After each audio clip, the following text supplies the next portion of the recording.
লাগালে মানাবে না, যেগুলো আমার সঙ্গে যায় না। আমি এখনো মৌলানা হতে পারি নাই, মুফাসসিরে কোরআন হতে পারি না। এবং উনি বলেছেন শিশু বক্তা।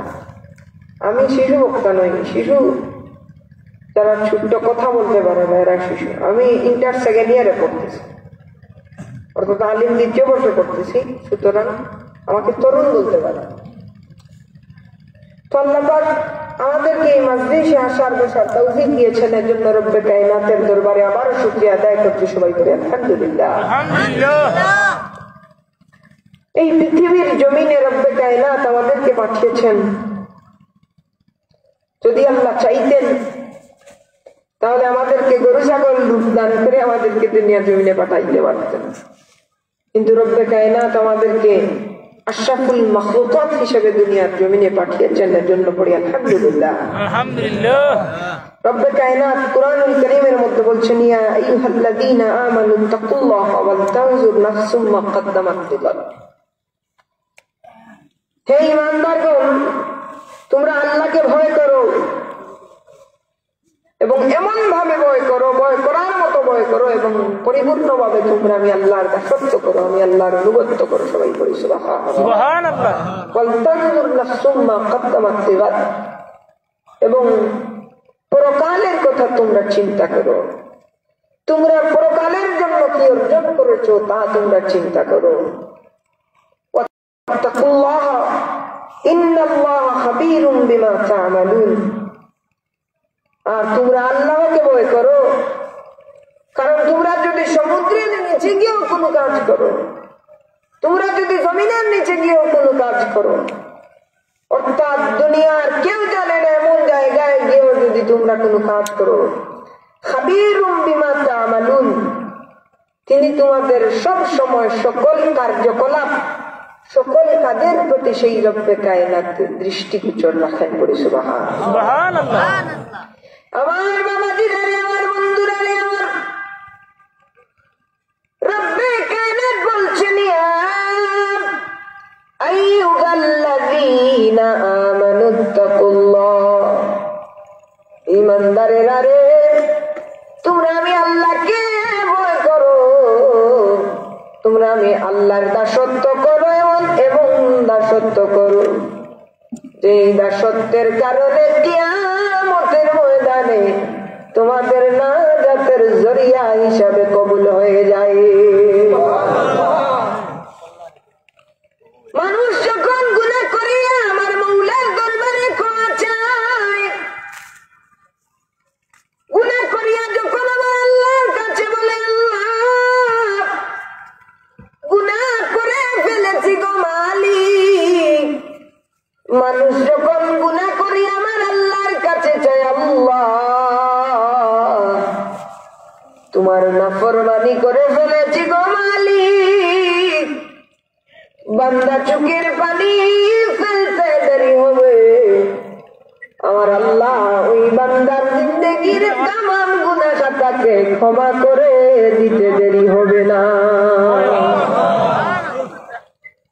এবার দুনিয়ার মানুষের কাছে যদি আমি কিছু চাই, আমার ইজ্জতটা কমে যায়। দুনিয়ার মানুষের কাছে যদি আমি কিছু চাই, আমার সম্মানটা কমে যায়। কিন্তু আমি যদি আমার আল্লাহর দরবারে চাই, আমার আল্লাহর কাছে চাওয়ার কারণে পরওয়ারদিগারে আলম আমার ইজ্জতটাকে বাড়িয়ে দেন। বলি সুবহানাল্লাহ। কিয়ামতের কঠিন মুসিবতের মধ্যে যেই সময় তুমি যা করেছো লুকালয়ে গিয়া যে পাপগুলা করেছো, যে পাপ সম্পর্কে তুমি ছাড়া আর দুনিয়ার তৃতীয় ব্যক্তি জানে না, দ্বিতীয় ব্যক্তি জানে না, কিয়ামতের ময়দানে দিন রাত তোমার অঙ্গ প্রত্যঙ্গ হাত পা যা কিছু আছে সব কিছু তোমার বিরুদ্ধে আল্লাহর কাছে বলবে, আল্লাহ তোমার ওই নাফরমান ওই সময় ওই জায়গায় তুমি আল্লাহর নাফরমানি করেছে। পড়ি নাউযুবিল্লাহ। আল্লাহর দরবারে নালিশ করবে, সমস্ত প্রমাণ সমূহ ভিডিও রূপে তোমার চোখের সামনে চলে আসবে। ওই সময় তুমি চিন্তা করবে, লুকালে একটা পাপ করলাম, ওই পাপের খবর এখন কেমনে রেকর্ড হয়ে গেল। এই জন্য আমার বাবাজিরারে, আল্লাহ পরওয়ারদিগারে আলম সেই কঠিন মুসিবত থেকে বাঁচার জন্য, সেই কঠিন মুসিবত থেকে রক্ষা পাওয়ার জন্য, যেই সময় নিজের মা বাবা আত্মীয় স্বজন কেউ কাউকে চিনবে না, ওই সময় থেকে রক্ষা পাইবার জন্য আমার আল্লাহ রাব্বুল আলামিন বলছেন, ইয়া আইয়ুহাল্লাযীনা আমানুত্তাকুল্লাহ, তোমরা আমি আল্লাহ, তুমি আল্লাহর নাফরমানি করেছো। ওই জায়গা রব্বে কায়নাতের দরবারে গিয়া বলবে, আল্লাহ তোমার এই বান্দা আমার বুকের উপর দাঁড়াইয়া মিথ্যা কথা বলেছে, ব্যভিচার করেছে, আমার পিঠের উপর দাঁড়াইয়া তোমার বান্দা সুদ খাইছে, ঘুষ খাইছে রব্বে কায়নাত। সুতরাং এই পাপীকে যত সময় পর্যন্ত জাহান্নামে না দিচ্ছ, তত সময় পর্যন্ত আমি সাক্ষী তার বিরুদ্ধে দেয়া বন্ধ করবো না। পড়ি না আউযুবিল্লাহ। আমার বান্দা যখন কোন ভালো কাজ করে, তখন কিয়ামতের ময়দানে জমিন আল্লাহর কাছে সাক্ষী দেবে। যে জমিনের উপরে দাঁড়াইয়া, যে জমিনের পিঠে যে আল্লাহর সন্তুষ্টি হাসিলের জন্য যে বান্দা রব্বে কায়নাতের খুশি হাসিলের জন্য কষ্ট করেছে, কোরআন তেলাওয়াত করেছে, নিজের নফসের সঙ্গে জিহাদ করিয়া আমার আল্লাহকে খুশি করার জন্য কাজ করেছে, সেই দিন জমিন সাক্ষী। এজন্য রব্বে কায়নাত বলছেন, ওয়াল তানজুর নাফসুম মা কদ্দামাত লিগাদ। পড়ি সুবহানাল্লাহ। যে তোমরা তোমাদের পরকালের জন্য কি অর্জন করেছো, তা নিয়ে তোমরা সব সময় সর্বাবস্থায় চিন্তা করো। পড়ি সুবহানাল্লাহ। আমার বাবাজিরা রে, ইমাম গাজ্জালী রাহিমাহুল্লাহ লিখেন, ইমাম গাজ্জালী রাহিমাহুল্লাহ ওনার কিতাবের মধ্যে লিখেন, মানুষের কিছু আলামত যখন তার মধ্যে প্রকাশ পায়, কিছু আলামত যখন তার কাছ থেকে পাওয়া যায়, ওই আলামত বোঝা যায় আল্লাহর ওই বান্দার ভিতরে আল্লাহ রাব্বুল আলামিনের ভয় ঢুকে গেছে। পড়ি সুবহানাল্লাহ। কোন আলামত? যে মানুষ নিজের জবানটাকে হেফাজত করে নিয়েছে,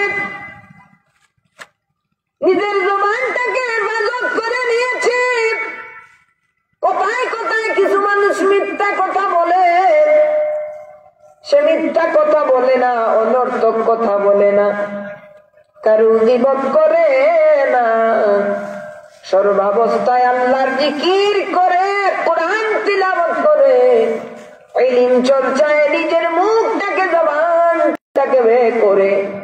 ওই আমলটা যদি কোনো মানুষের প্রকাশ পেয়ে যায়, তাইলে বুঝতে পারবেন ওই মানুষের ভিতরে আল্লাহ রাব্বুল আলামিনের ভয় ঢুকে যায়।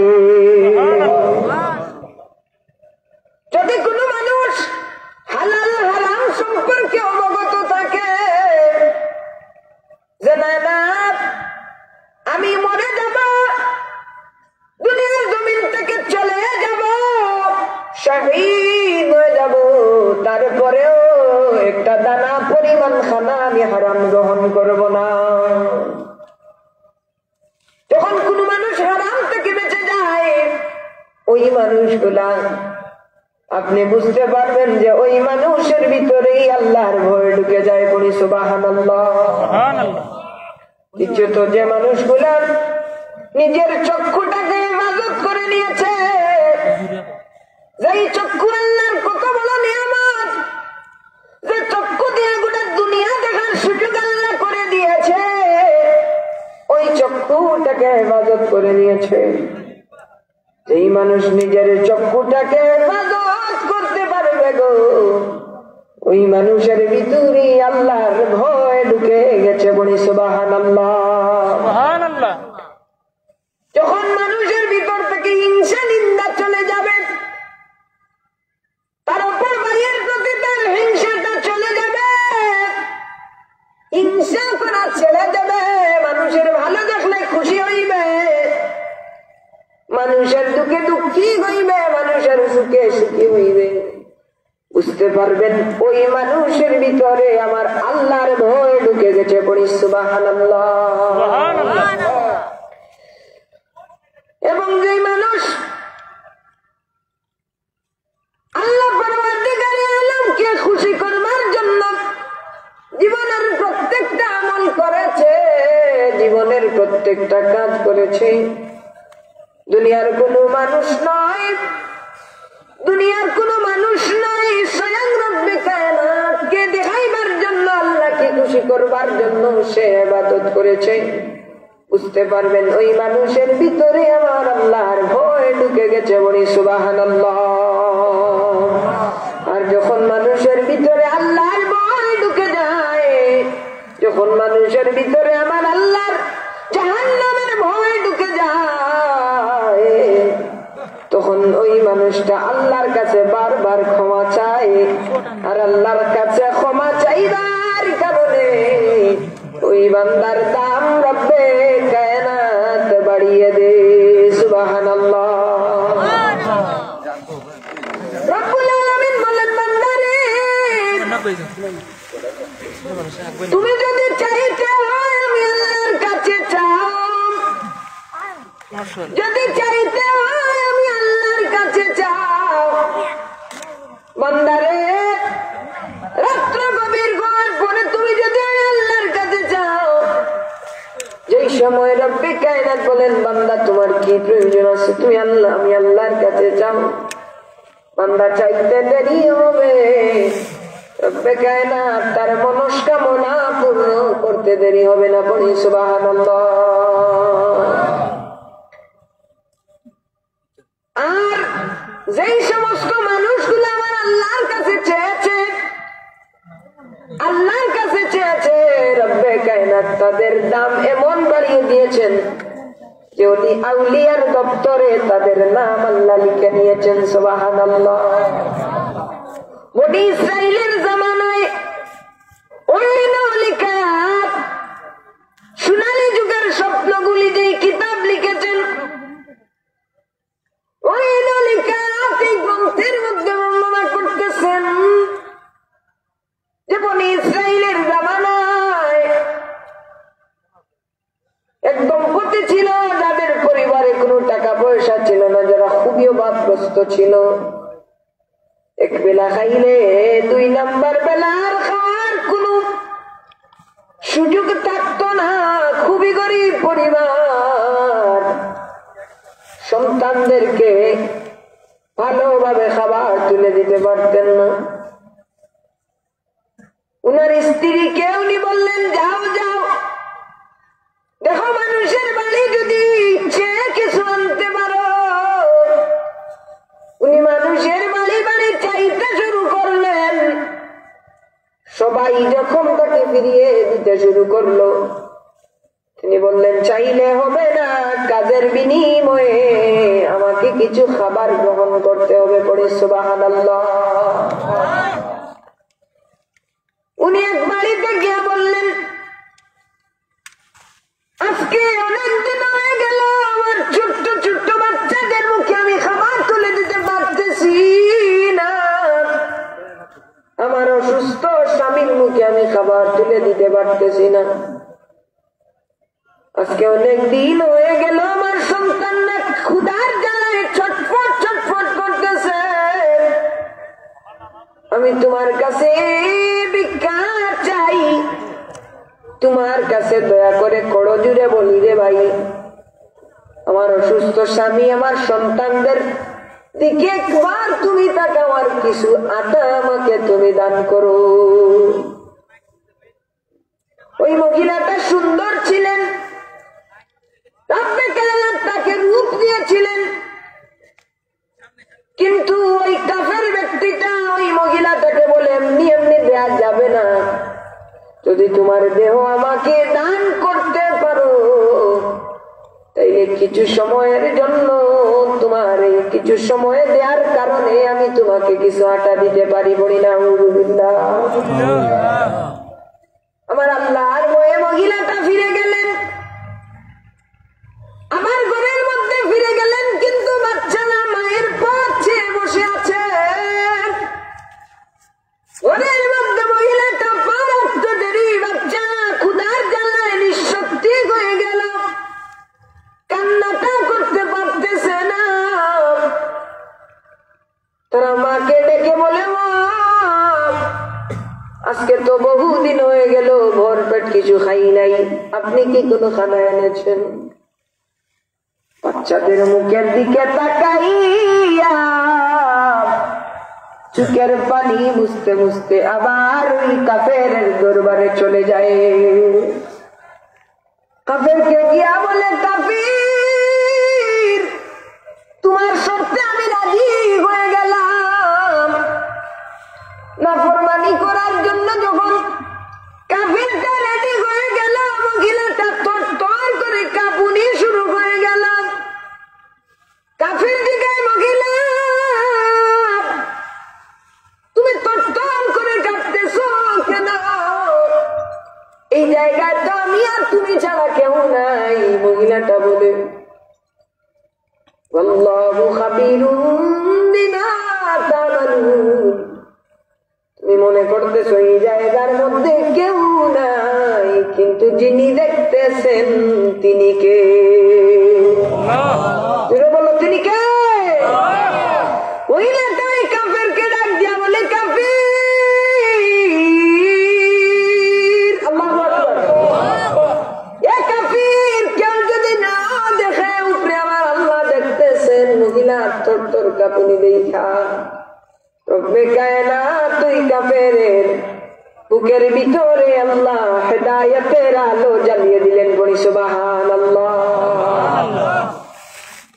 ওই পাপিষ্ঠ ব্যক্তিটা উপরের দিকে তাকাইয়া বলে, আল্লাহ মালিক,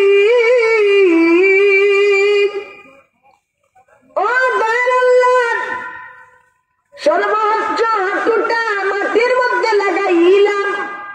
আল্লাহ তুমি দেখতেছো এই জায়গার মধ্যে আমি আর ওই মহিলা ছাড়া দুনিয়ার দ্বিতীয় কোন ব্যক্তি নাই। আল্লাহ, আল্লাহ তোমার ভয়ে, তোমার আযাব গজবের ভয়ে আল্লাহ আমি খারাপ কাজ ছেড়ে দিয়েছি। আল্লাহ তুমি আমাকে ক্ষমা করে দাও।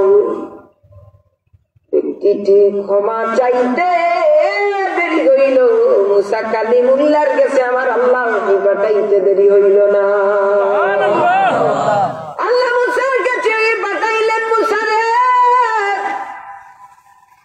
ও মুসা, ইমাম ইবনুল কাইয়িম জাওযী রাহিমাহুল্লাহ উনার গ্রন্থ আজকে থেকে 200 বছর আগের যে কিতাব বাবা হইল নিকাত, যার বাংলা হলো সোনালী যুগের গল্পগুলি, সুবহানাল্লাহ পড়ি। সুবহানাল্লাহ।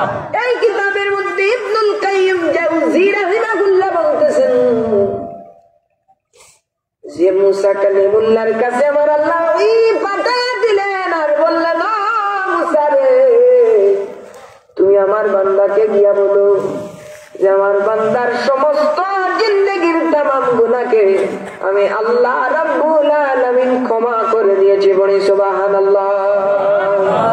গফুরুর রহিম নাম তোমার আল্লাহ, ও আল্লাহ গুনার বুঝা মাথায় লইয়া আল্লাহ কান্দেছি, মাফ করে দাও মাবুদ মাওলা, এ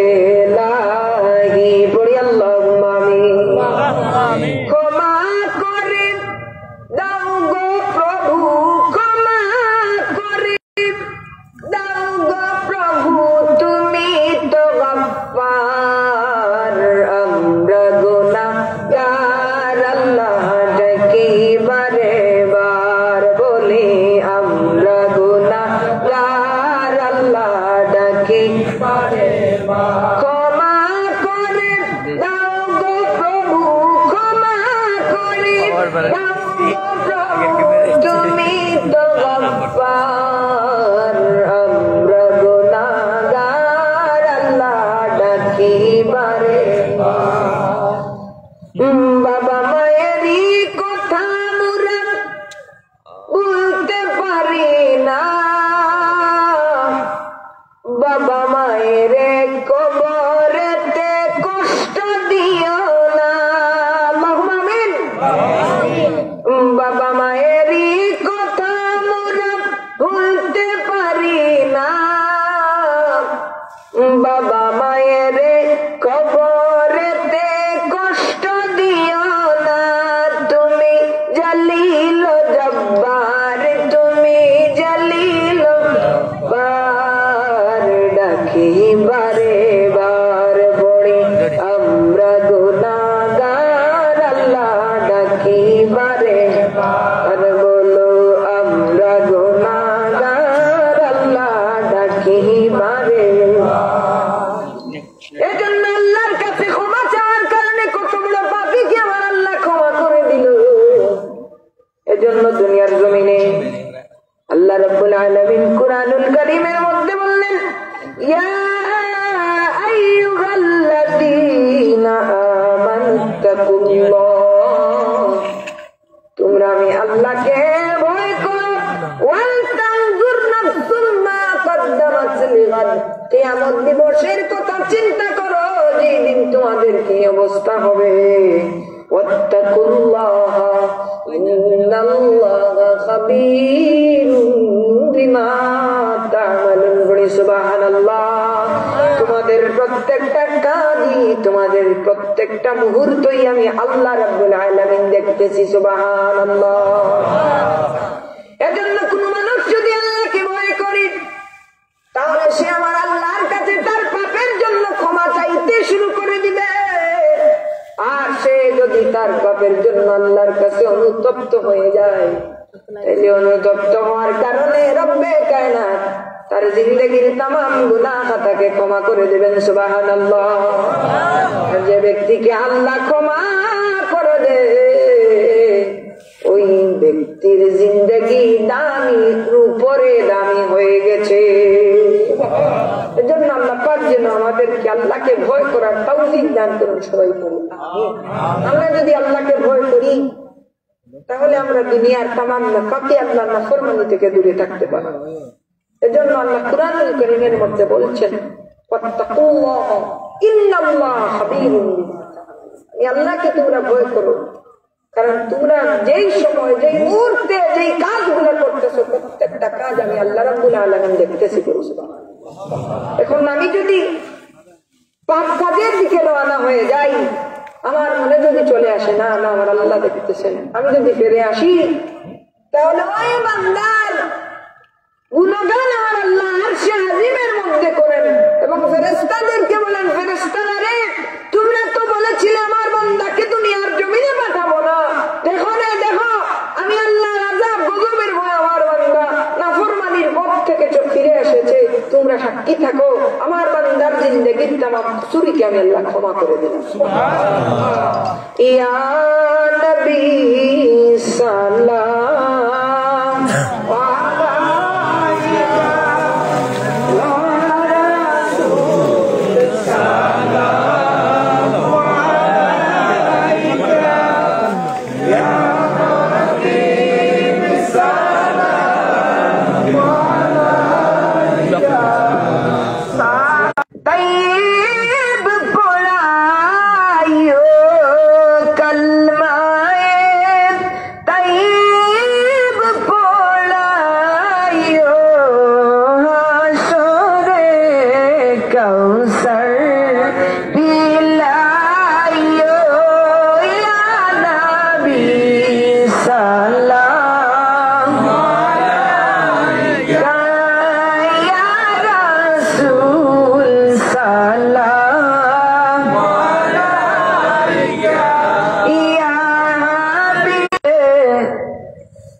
মদিনার পথে গোলামদের নিয়ে যাও সাথে,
চাপ নাই, যদি সম্ভব এখন ছেড়ে দিতে হবে। কিছু দেখা আল্লাহর রাস্তায় সাউকা হুজুর বলাইলা তার কাছে আমরা দিয়া যাইবে সাল্লাল্লাহু আলা সাইয়্যিদিনা মাওলানা মুহাম্মদ ওয়া আলা আলিহি ওয়া সাহবিহি। এই মসজিদের লাগি 5,000 টাকা দেনে वाला সব আছে। যদি 5,000 টাকা দিয়ে তো আল্লাহ 5,000 টাকা